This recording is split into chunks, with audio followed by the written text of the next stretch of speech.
இன்றைய வசனம் தியானத்தின் தலைப்பு ராஜாவாகிய என் தேவனே. சங்கீதம் 47 7ஆம் வசனம். தேவன் பூமி அனைத்திற்கும் ராஜா, கருத்துடனே அவரை போற்றி பாடுங்கள். நம்மை உண்டாக்கின தேவன் இந்த பூமி அனைத்திற்கும் ராஜா. தேவன் பூமி அனைத்திற்கும் ராஜாவாக இருந்தாலும் தேவன் என்னுடைய ராஜா என்று நம்முடைய தனிப்பட்ட வாழ்க்கையில் தேவனை ராஜாவாக நாம் பார்க்கும்போது அவரை துதிக்காமல் நம்மால் இருக்க முடியாது.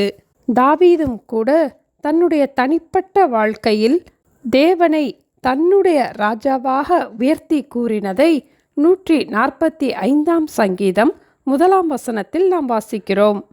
ராஜாவாகிய என் தேவனே, உம்மை உயர்த்தி உம்முடைய நாமத்தை எப்பொழுதும் என்றென்றைக்கும் ஸ்தோத்தரிப்பேன்.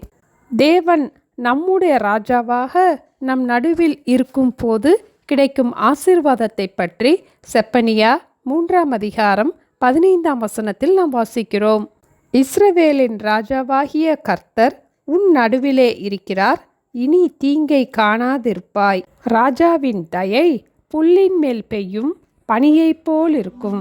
தேவன் பூமி அனைத்திற்கும் ராஜா, கருத்துடனே அவரை போற்றி பாடுங்கள். ஜெபிப்போமா.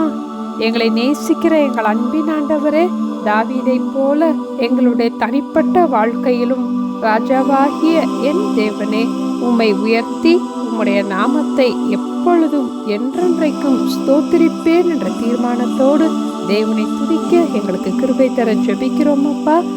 தேவனுடைய ராஜரீக ஆசீர்வாதமாகிய ரட்சிப்பை, சந்தோஷத்தை, சமாதானத்தை, ஆசீர்வாதத்தை பெற்றுக்கொள்ள எங்களுக்கு உதவி செய்ய வேண்டுமாய் இயேசுவின் நாமத்தில் ஜெபிக்கிறோம் பிதாவே.